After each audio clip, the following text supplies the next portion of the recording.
Sometimes filmmakers end up implying something far more torturous than is ever actually verbalized or categorically shown on screen, ensuring those who realize uncover a whole other layer of cinematic trauma. If you sit down and really think about the wider implications of these movies, things are even worse than they already seem. So with that in mind, I'm Ellie with What Culture here with 10 horror movies even more disturbing than you thought.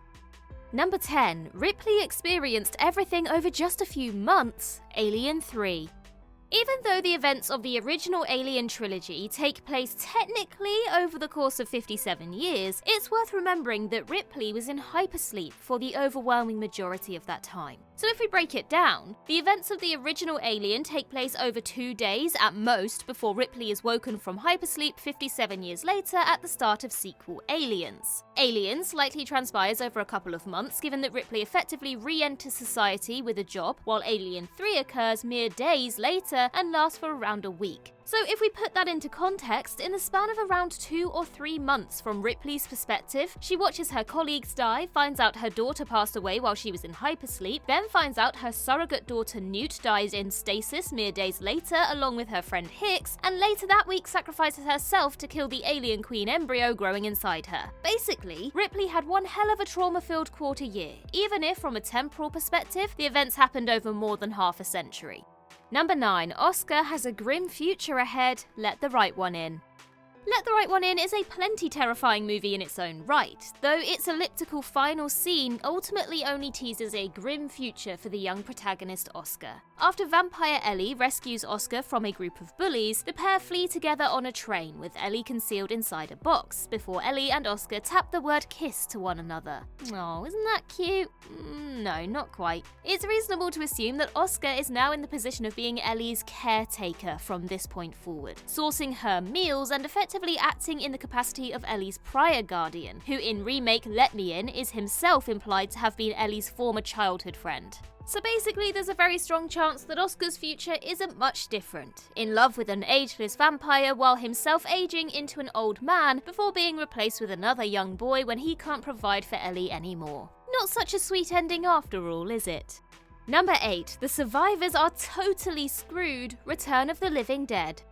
Midway through Return of the Living Dead, the survivors speak to one of the restrained zombies who reveals that the undead are not only conscious but can feel themselves agonizingly rotting from the inside out, and are so driven to eat brains in order to stave off their pain. Couple this with the fact that both burning and dropping a nuke on the zombies only causes the toxic gas trioxin to leak out and cause toxic corpse reanimating rainfall, and it's safe to say that what remains of humanity is caught in an inescapable death spiral.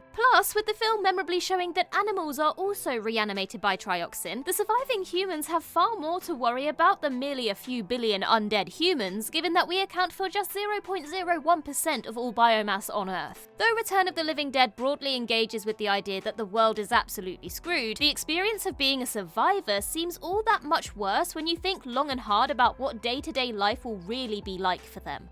Number 7. Many serial killers were just possessed. Fallen. The woefully underappreciated 1998 horror film Fallen has several bone-chilling implications that audiences might take for granted on initial viewing. The plot revolves around Detective John Hobbs as he faces off against Azazel, a fallen angel who can possess people simply by touching them, allowing him to leap from host to host at will. Beyond the sheer spookiness of Azazel being able to basically take control of anybody he wants, there's the existentially terrifying conceit that those he possesses have absolutely no memory of being possessed. And so, while the film begins with seemingly deranged serial killer Edgar Reese being executed, once we're aware of the full extent of Azazel's capabilities, it appears that Azazel simply possessed an innocent Reese and used his body to carry out the killings. And so, on a much broader level, given that Azazel is an ancient demonic spirit and all, it's fair to assume that he's responsible for countless serial killers and mass murderers throughout history, hijacking innocent people to carry out his bidding. Now that is messed up. Number 6. Nobody will believe Grace, ready or not.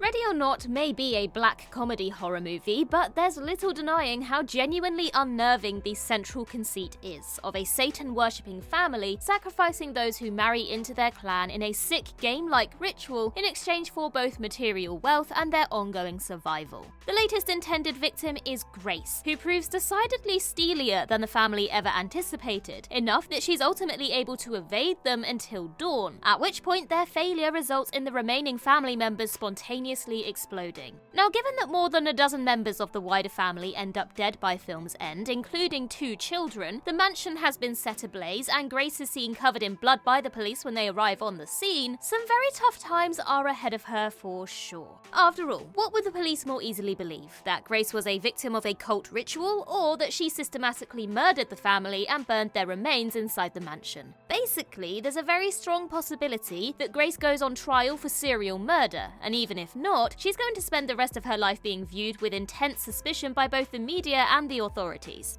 Number 5. The real-life scenario would have been even worse: 30 Days of Night.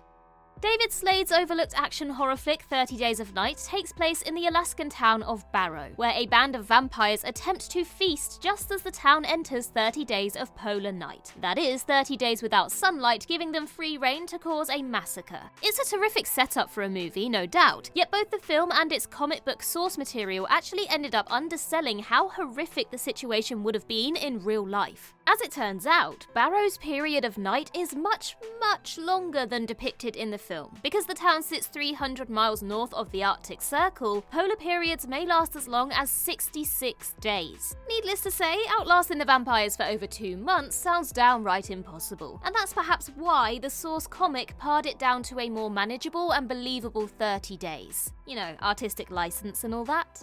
Number 4. 1 day of purging, 364 days of trauma, The Purge.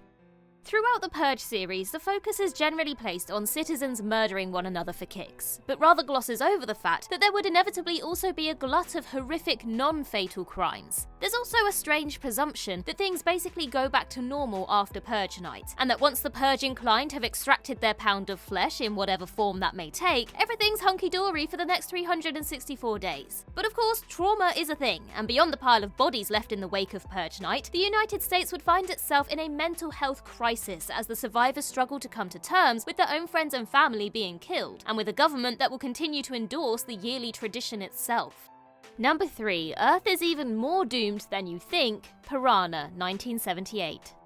1978's original Piranha may be a comedy horror, but it nevertheless has some genuine bite, get it? With regard to its gnarly death scenes, as the resort town of Lost River Lake is set upon by a fleet of genetically engineered piranha. Despite the hero's efforts, the film ends with the implication that some of the piranha indeed escaped to the ocean, leaving them free to travel around the world and cause chaos on a global scale. But the situation is actually even more dire than the inevitability of humans en masse being attacked by flesh-eating piranha.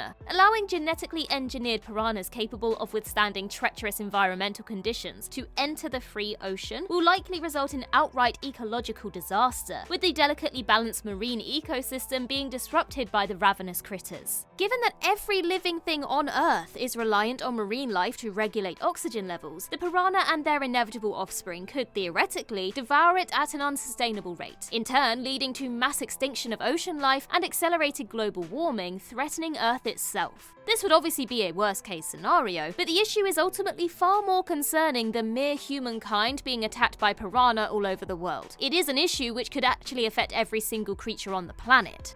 Number 2. Samantha's kids are totally traumatized, The Final Destination.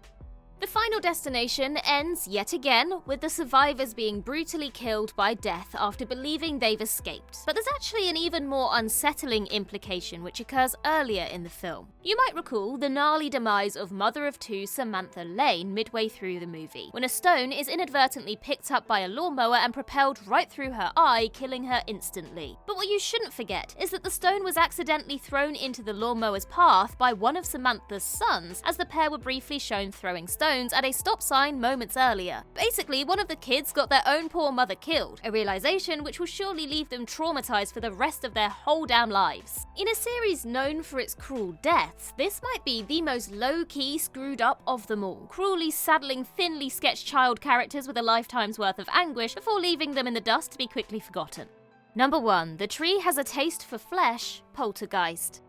Poltergeist revolves around a family whose home is invaded by malevolent ghosts, as is eventually revealed to be a result of the suburban development being built on top of a cemetery. Though the gravestones were removed to another location, the bodies weren't, leaving some very of ghosts behind. As such, the ghost's sphere of influence extends beyond the confines of the house itself to the trees situated outside it, and while on an initial viewing it's reasonable to accept this as mere spooky horror movie shenanigans, it's actually a little creepier when you really think about it. After all, the tree is large enough to suggest that it was planted a long time ago. It clearly wasn't placed in the backyard when the Freeling family's home was being built, and so the tree was almost certainly there when the cemetery was open, and as such, its roots have effectively been feeding on the corpses of those buried in the cemetery ever since. Now with that in mind, the tree subsequently attempting to devour the Freeling's young son Robbie by dragging him out of his bedroom hits just a little bit differently, doesn't it? After potentially centuries of absorbing nutrients from the dead, the ghosts almost gave the tree the opportunity to snack on a decidedly fresher meal. And that's everything for our list. Let us know your thoughts in the comments down below, and while you're there, don't forget to like and subscribe and tap that notification bell. Also, head over to Twitter and follow us there, and I can be found across various social medias just by searching Ellie Littlechild. I've been Ellie with What Culture. I hope you have a magical day, and I'll see you real soon.